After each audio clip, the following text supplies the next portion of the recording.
Merhaba arkadaşlar, ben Güliz Kaya. Bugün sizlerle daha önce çok kez istenilen bir çantanın yapım aşamalarını paylaşmak istiyorum.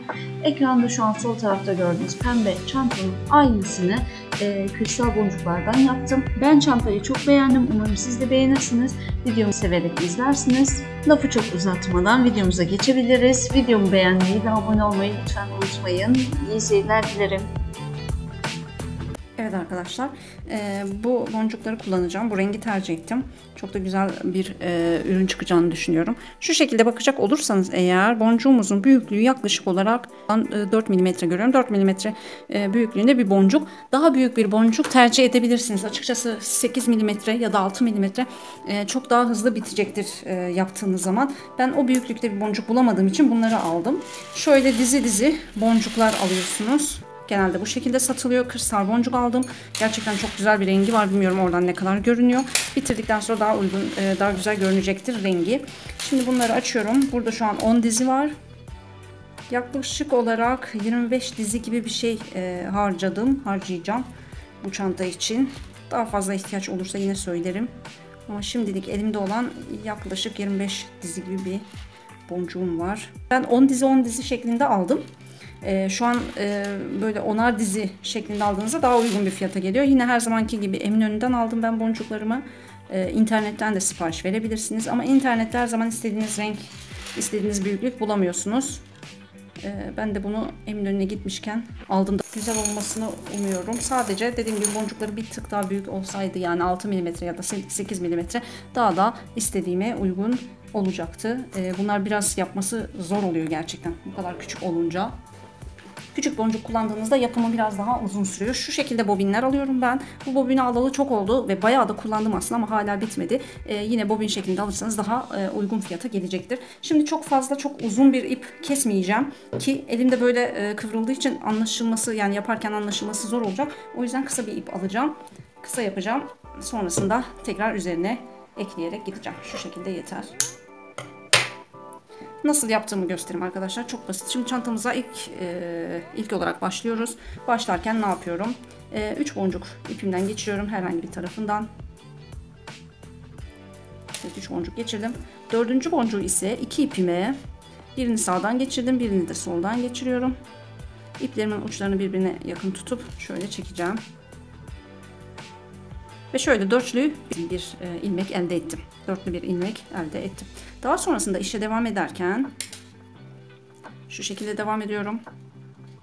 Sağdaki ipime bir tane geçiriyorum. Soldaki ipime bir tane geçiriyorum. Ve 3. boncuğumu ipimin bir tanesi sağdan bir tanesi soldan girecek şekilde geçiriyorum. Bu arada ipin tam ortasına denk gelsin istiyorum. O yüzden şöyle uçlarını tutup çektiğim. Şu şekilde, çünkü ipin bir tarafını çekersem şu an oynayacak ve gelecek. Bu şekilde yaptım. Ve devam ediyorum. İkinci ilmeğimi oluşturdum. 3. ilmek için yine sağ tarafa bir boncuk. Sol tarafa bir boncuk. Bir tane de ortadan. İpi bu sefer bir sağından, 3. boncuktan ipi bir sağdan bir de soldan geçiyorum ve çekiyorum. Aynı şekilde oynamasın diye şu şekilde çekelim. Gördüğünüz gibi 3. ilmeğimiz de hazır. Devam ediyoruz. İstediğimiz uzunluğa gelene kadar bu şekilde devam ediyoruz. Bir boncuk sağ tarafa. Bir boncuk sol tarafa. 3. boncuğumuz. İpi sağlı sollu olarak geçiriyorum. Bu işlemleri daha önce bir çanta yapımında göstermiştim daha önceki videomda. Ve 4. ilmeği yaptık. Bu şekilde devam edip istediğim uzunluğa kadar öreceğim. Evet arkadaşlar, şimdi istediğim uzunluğa geldi. Şimdi şunu yapmak istiyorum. Üstten devam edeceğim. Birinci alt sıramı tamamladım. Üstten devam edeceğim. Üstten devam etmek için nasıl bir geri dönüş yapacağım? Şimdi son bir halka ekleyeceğim. Onu nasıl ekleyeceğimi göstereyim. Örnek vereyim. Ya sağdan ya da soldan fark etmiyor. Sol tarafı seçtim. Soldan bu sefer her bir taraftan bir koyulduk. Sonra ortadaki boncuktan 2 ipimizle geçiyorduk ya. Bu sefer mesela sol taraftan 2 tane ekliyorum.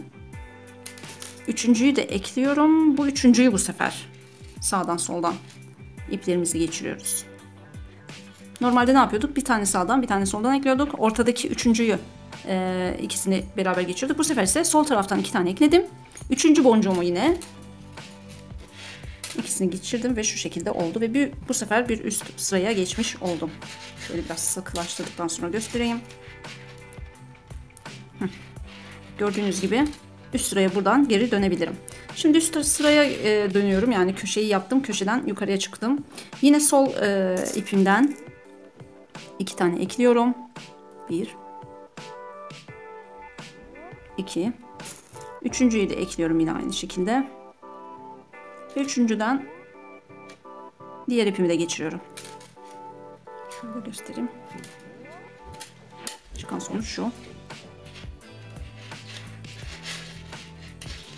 İpim kıvrık olduğu için topluyor. Evet, şöyle oldu. Gördünüz mü arkadaşlar? Şimdi şu ipimi şu boncuktan geçireceğim ve burayı, üst sırayı tamamlayacağım. 2 boncuk daha ekleyerek bir ilmeği tamamlayacağım. Bildiğiniz gibi bir ilmek 4 boncuktan oluşuyor. 1, ikincisi burada, 3 ve 4.'yü de biz şimdi ekleyeceğiz. Şu ipimizi geçirelim. Şöyle göstereyim. Bu ipi şuradaki boncuktan geçiriyorum. Bakalım geçirebilecek miyiz? Geçiremedim. Boncuklar çok küçük olduğu için üzerinde anlatması da biraz zor oluyor. Şimdi bitirince göreceksiniz. Evet. İpimizi geçirdik. 1, 2 var. Şimdi bu sefer şu ipten 2 boncuk ekleyip şurada birleştireceğim. Bir boncuk. İkinci boncuk. Ve bu ikinciden şunu da geçirelim.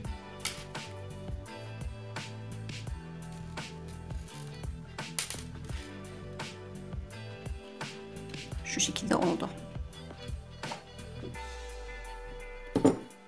Yine şu ipimize şuradaki boncuktan geçireceğiz.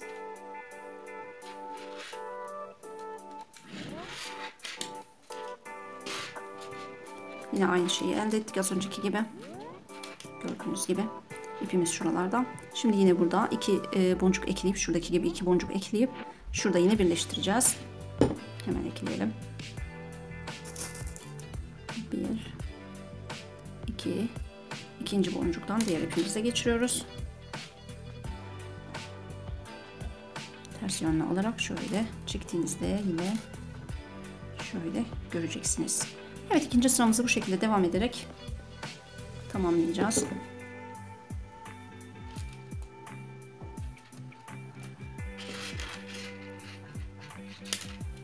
Yaptıkça daha da kolay anlayacaksınız. Çok zor değil aslında ama şu ip toplandığı için anlatımı zor oluyor sadece. Bir de daha uzun bir ip kullansaydım daha zor olacaktı işimiz. Yapacak bir şey yok. Yine 2 boncuk ekledim. Evet arkadaşlar, sıramın sonuna geldim. Şimdi ipim de bitmek üzere. Şimdi nasıl yapacağız? Şuradan yine bu ilmeğimizi tamamlayacak şekilde 2 boncuk daha eklemem gerekiyor. Birinci boncuğumu ekledim. Kenara geldim. Şimdi üst boncuğumu ekliyorum. Ekledim. Ve diğer ipimi de boncuktan geçiriyorum. Sağlıklı olmadı. Şöyle yapalım. Evet, diğer ipimi de geçirdim şimdi. Ve çekiyorum. Böylece bir üst satıra yine geçmiş oluyorum. Şimdi ben sağlam olsun diye burada düğüm atacağım. Size de göstermek amacıyla. Zaten ipim de çok az kaldı. Bu yüzü iç kısım olacak şekilde, yani ipin düğümünü burada bırakacağım. Birinci düğümü yaptım ve çektim. İkinci düğümü yaptım ve çektim. Tamamdır. Şimdi misinam çok kalın olmadığı için geçirebiliyorum. Aynı boncuktan bir sağlı geçirdim. Bunu da sollu geçirdim. Ve tekrar çekiyorum. Şimdi üst satırımı devam edebilirim. Şimdi arkadaşlar ipim bitti neredeyse. O yüzden burada bir düğüm atıp bu ipi kapatacağım. Sağlam olmasını ve açılmamasını istiyorum. O yüzden düğüm atıyorum arkadaşlar. Bazı boncuklarda hiç düğüm atmanıza gerek kalmayabiliyor. Ama bugün ben düğüm atacağım. Bu arada düğüm attığım yüzü bu yüzdü. O yüzden bu yüzü çevirdim. Şimdi sağlamca çekip birinci düğümümü atıyorum. Sağlamca çekiyorum. Sonra ikinci düğümü atıyorum. Bunu da sağlamca çekiyorum ve bu şekilde düğümlendi. Şimdi ipimi sağlı solu içinden geçirecektim ama daha sonrasında başka bir ip geçiremeyeceğim için bunu bu şekilde yapmayacağım. Şu şekilde yapacağım. İpimi daha önce ördüğüm boncuğumdan geçiriyorum arkadaşlar. Şöyle şundan da geçirelim. Bir yerde kaybedeceğim. Bir yerden sonra keseceğim. Şöyle biraz geriye doğru geleceğim bu iplerle. Daha sonrasında ipimi keseceğim. Ve böylece ipimin ucunu bir yerde kaybetmiş olurum. Ve ayrıca da ip açılmaz. Ama şurada iplerimi kesersem düğüm muhtemelen kendi kendine açılacaktır. O yüzden ben ipimi biraz böyle örüp ileriye doğru gidip sonrasında kesiyorum. Böylece açılsa bile bir yerden ip çıksa bile diğer bir boncuktan çıkmayacaktır. O yüzden rahat olacağız. Evet, şöyle birkaç ilmek geriye doğru tekrar örüyorum. Size de göstermek için.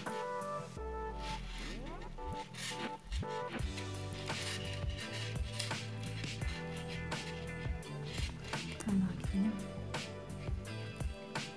Az daha geriye gidiyorum. Yaklaşık boncuğun içinden 4 kez ipi geçirebiliyorum ama 5. kez geçiremiyorum. O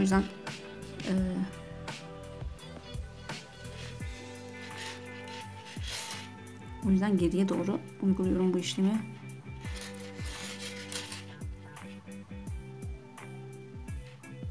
Boncuğun deliğinin büyüklüğü bu ip için bu kadar. Benim ipimin bu arada yani misinamın kalınlığı 0,45 milimetre. Çok ince olursa kopar. Bu kalınlık bu 4 milimetrelik boncuklar için yeterli.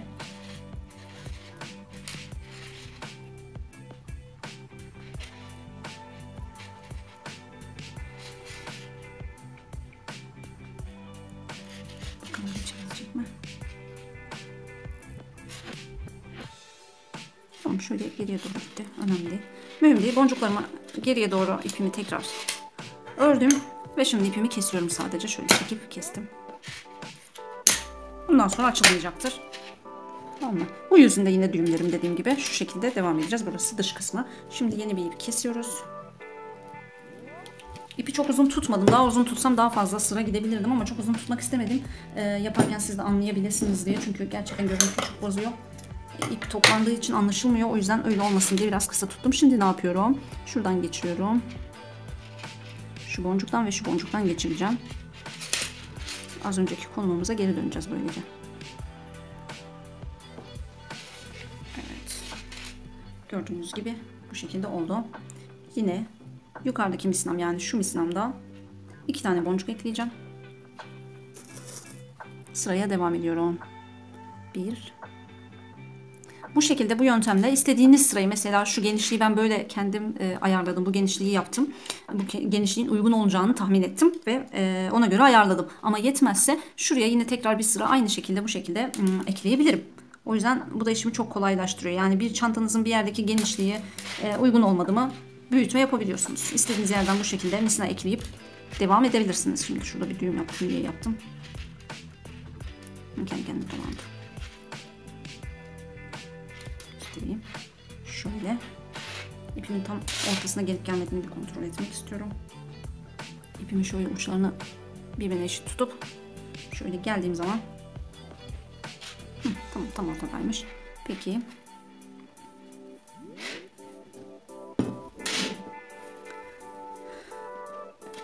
şöyle göstereyim, toplandığı için göstermesi çok zor oluyor. Evet, şu şekilde şimdi şu boncuktan bunu geçireceğiz. Bu misinamızı.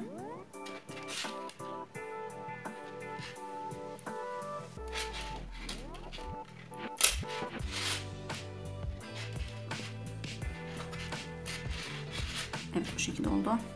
Bu şekilde sıramı devam edeceğim ve belli bir uzunluğa gelene kadar devam edeceğim arkadaşlar.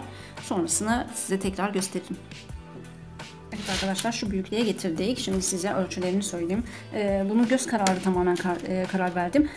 Bir el çantası boyutunda planladım. Bakalım nasıl olmuş. Bir dikdörtgen elde ettik. Dikdörtgenimizin uzun tarafı 23 santim gibi. Yani birkaç milimetre aşıyor. 23.2, 23.3 gibi bir şey. Yani 23 santim diyelim o zaman. Yaklaşık bir boncuk gibi ekstra aşıyor. Ve kısa kenarı ise 16 santim. 16 santime 23 santim olarak şu an tasarladım. Eğer yetmez ise, mesela örnek vereyim. Şöyle. Şimdi öncelikle şu şekilde kenarlarını tamamlayacağım. Şu şekilde kenarlarını tamamlayacağım arkadaşlar. Diyelim ki eğer, yani ben şu genişliğe baz aldım. 1, 2, 3, 4-5 ilmek kadar bir genişliği alt taban olarak ben ayarladım. İsterseniz bunu 6 yapın. Daha geniş olsun. Fark etmez. Ya da şöyle söyleyeyim, ben 5 olarak ayarladım. Siz isterseniz 6'da yapabilirsiniz. 5-6. 4 biraz kısa olacak. 5-6 gibi yeterli olacaktır. Ben şu an 5 ilmek, alt tabanı şu an 5 ilmek şeklinde gidiyor. Tamam mı? Şu şekilde 5 ilmek şeklinde gidiyor. Bu şekilde yapacağım. Şimdi ben buralarını direkt tamamlayacağım arkadaşlar. Burayı tamamladıktan sonra diyelim ki daha genişletmek isterim. Daha genişletmek istedim. O zaman şuradan tekrar bir sıra ekleyip ondan sonra buradaki parçacığı tamamlayacağım. Ya da diyelim ki boyunun kısa, şuradan direkt ağzını dolandıracak şekilde bir sıra daha geçebilirim ve böylece biraz yükseltebilirim. O opsiyonlarımız var. Şimdi sadece şunu yapacağım arkadaşlar. Şu planladığım şöyle söyleyeyim.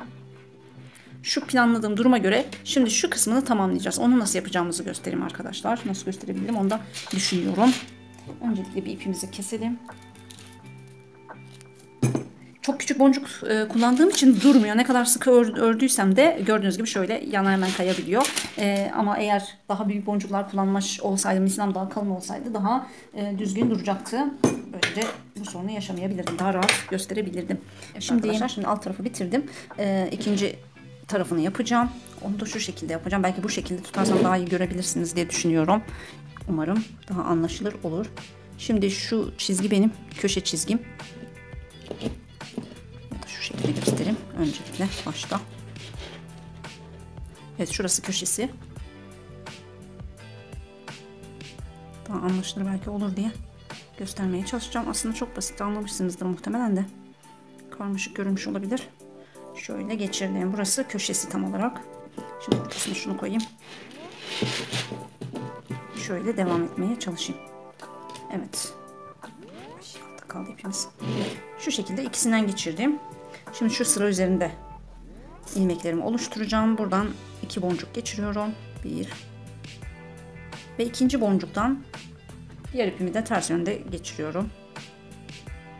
Daha sonrasında tam ortasına gelsin ipin. Şöyle. Evet, ipin ortası burası. Şimdi şu şekilde köşeyi tamamladık. Şu boncuğun içinden bu ipi geçireceğim. Geçirdik.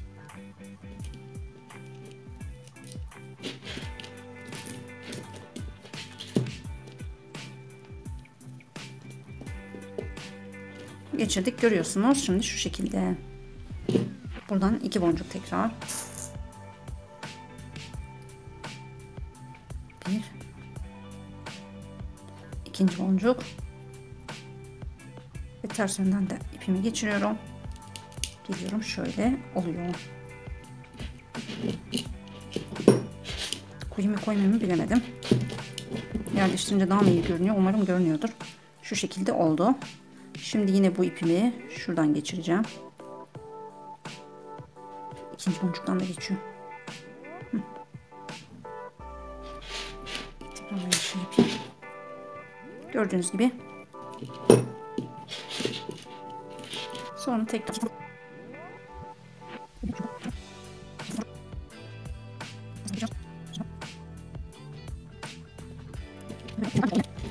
köşeye gelmiş oldum. Köşeye geldiysem eğer şu boncuktan geçiriyorum.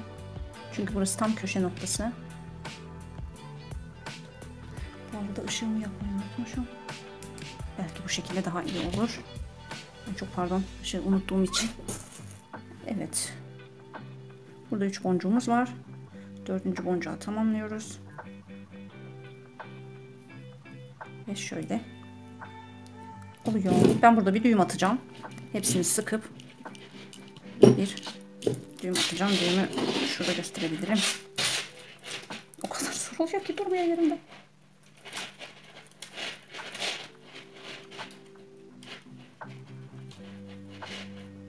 Peki, birinci düğüm tamamdır. İkinci düğüm. Bu da tamamdır. Düğümleri yaptığımıza göre şöyle düğümü içe çekiyorum. Düğüm şu an içeride. Şu boncukta düğüm yaptım. Şimdi düğümden kalan iplerimi şöyle sağlı sollu geçiyorum bunu. Birini sağdan birini soldan geçiriyorum. Şimdi bu durumda bu ipi de ters taraftan geçireceğim. Ve şu şekilde oldu. Böylece alt sırayı sağlamlaştırmış oldum. Şimdi bir üst satıra geçebiliriz. Geçtik. Şimdi yine şunu yerleştirerek devam edeyim. Daha görünür sanki oluyor gibi. Umarım yani oluyordur. Peki şimdi daha üst satırdayız. Gördüğünüz gibi. Öncelikle buraya 2 boncuk bu sefer.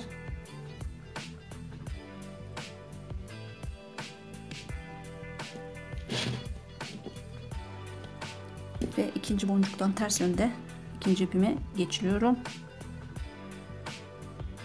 Daha sonrasında çekiyoruz.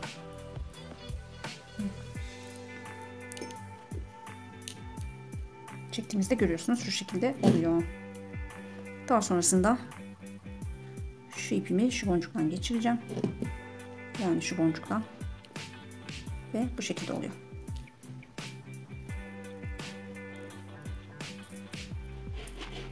Evet şu şekilde oldu. Şimdi bir ortak boncuk kullanıp sonra bir düğüm atacağım yine.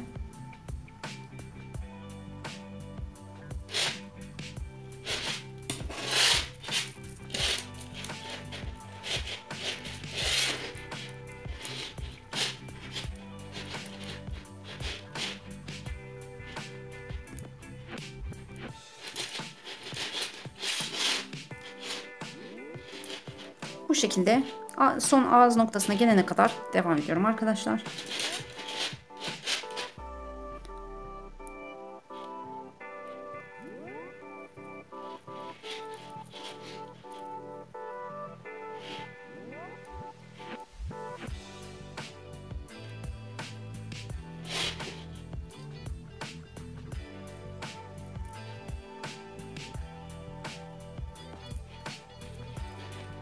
Böylece üst sıraya geçmiş oldum. Ve devam ediyorum bu şekilde. Evet arkadaşlar ürünümüzü şu şekilde yan taraflarını da yaptık. Bitirdik. Çantamızın bu haline geldik. Şimdi şunu merak ediyorum. Bu arada kenarlarını şu şekilde yapmayı planlıyorum. Şu şekilde. Şu kısmında biraz içeriye gireceğim ve böyle. Aslında şuradan bir sıra gördüğünüz gibi içeriye giriyorum. Sıra buradan başlıyor. Yukarı çıktıkça içe giriyor. Yani yan tarafa kayıyor. Bu şekilde bir çanta yapmayı planlıyorum. Evet şu eğim benim için güzel. Ben böyle olmasını istiyorum. O yüzden şu an göz kararımca bu yeterli. Daha fazla eğmeyeceğim. Bu şekilde kalacak. Peki şimdi yüksekliği yani şu yüksekliğin benim için yeterli olup olmadığına karar vermek istiyorum. Onun için öncelikle tam ortasında yani şurada bir tabakasında örnek vereyim bu tabakada tam şu ortasında şu kadar bir genişlikte bir kapak öreceğim. Tamam mı? Şuradan şöyle bir kapak öreceğim. Ondan sonra kapağıyla beraber şu genişliğin yetip yetmeyeceğine karar verelim göz kararı. Ondan sonra devam edelim. En son kulplarını ekleyeceğim. Eğer kapağı yaptıktan sonra şuranın kısa olduğuna karar verirsem o zaman bir sıra daha ağız kısmına geçeceğim. Ondan sonra kulplarını ekleyeceğim. O yüzden öncelikle bir şuradan kapağını yapalım. Yani kulbunun kapağını yapalım.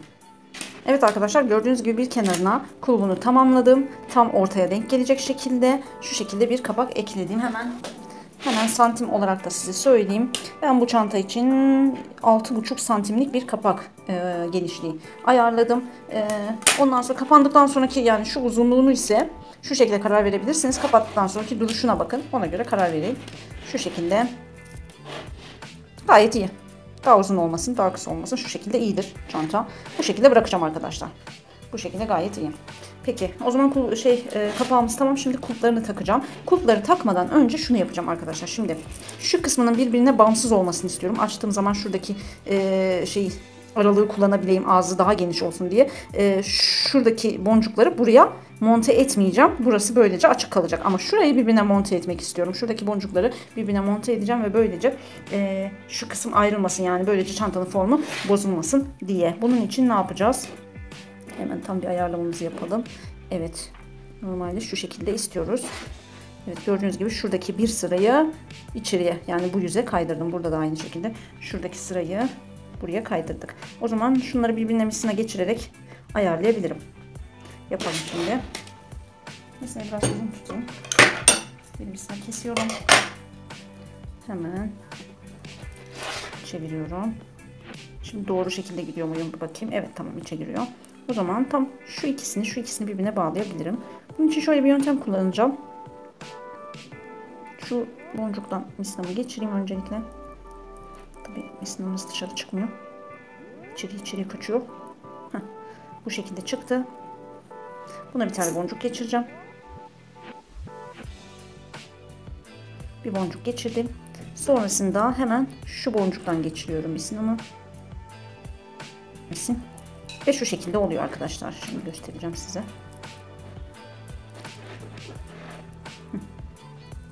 Sanki burada tekrar bir ilmek oluşturacağım. Şimdi 4. boncuğu araya koyacağım. 3 boncuk oldu burada. Şunu çekeyim tam. Evet. Şimdi 4. boncuğumuzu misinalardan, 2 misinadan da geçireceğim. Ters sağlı sollu olarak. Şimdi diğer misinamızı da ters yönden geçirelim. Evet, şu şekilde oldu. Gördüğünüz gibi. Serbest bırakayım. Tekrar çekeyim. Bu şekilde kenarları birleştirdim. İsterseniz bu esnada ipinizi düğüm atıp bitirebilirsiniz ve böylece bu 2 boncuğa halka geçirip daha sonrasında o halkaya da zincir ekleyebilirsiniz. Ben şimdi bu çanta için bunu yapıp yapmamakta kararsızım açıkçası. Ya da her an takarım diye hazır olsun. En iyisi bunu burada bağlayayım. Daha sonrasında eğer istersen buraya bir halka geçirip kulp takabilirim. Düğüm atayım, sağlamlaştırayım. Şimdi size göstereyim nasıl halka ekleyebileceğimi. Halka ekleyerek önce bir düğümümü atayım. İkinci düğümü attım. Boncuğun düğümünün içeride kalması için şöyle biraz çevireyim.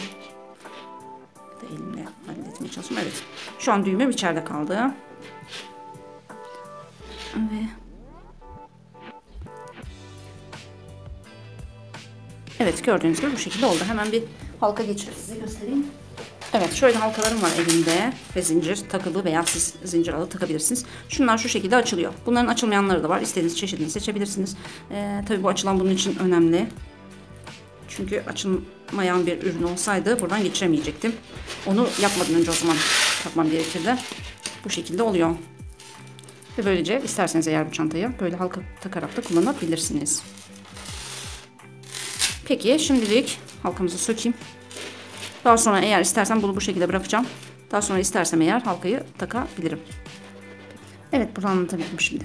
Arkadaşlar gördüğünüz gibi şu çantam şu formdayken şurada 5 tane boncuk görüyorum. Bu 5'li boncuğun üzerine beşli ilmekler ekleye gideceğim. Şimdi gösteriyorum. Gördüğünüz gibi bir tane boncuğa misinamı geçirdim. İki taraflı duruyor. Bir tanesine 3 tane boncuk ekliyorum. 1 2 ve 3. Üçüncü boncuktan diğer misinamı da geçiriyorum. Ters yönlü olarak. Ve şu hale alıyorum. Bakın üzerine şu kenarda yani bir dörtlü ilmek elde ettim. Umarım anlaşılıyordur. Şimdi misinam şu şekilde. Altta doğru yönelmiş olan misinamı hemen yanındaki diğer boncuktan geçireceğim. Evet, gördüğünüz gibi bir tane burada, bir tane burada. Şimdi 2 boncuk ekleyeceğim. Üst tarafta kalan boncuk misinama 1 ve 2. İkinci boncukta diğer misinamı da altta kalan misinamı da ters yönlü olarak geçiriyorum ve çekiyorum. Evet, ve şu şekilde oldu. Daha sonrasında ilerideki diğer boncuktan geçiyorum. Üçüncü boncuğumdan. Evet, şurada. Bunu geçirebiliyorumdur. Evet. Sağlamca çekelim. Bu şekilde. Şimdi yine üste doğru yönelimi olan yani şu misinama 2 tane boncuk ekliyorum. 1 ve 2. İkinci boncuktan ise diğer alt taraftaki misinamı da ters yönlü olarak geçiriyorum. Bakın ikinci boncuktan geçirdim ve bu sefer şu şekilde oldu.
Bu şekilde devam ediyoruz arkadaşlar.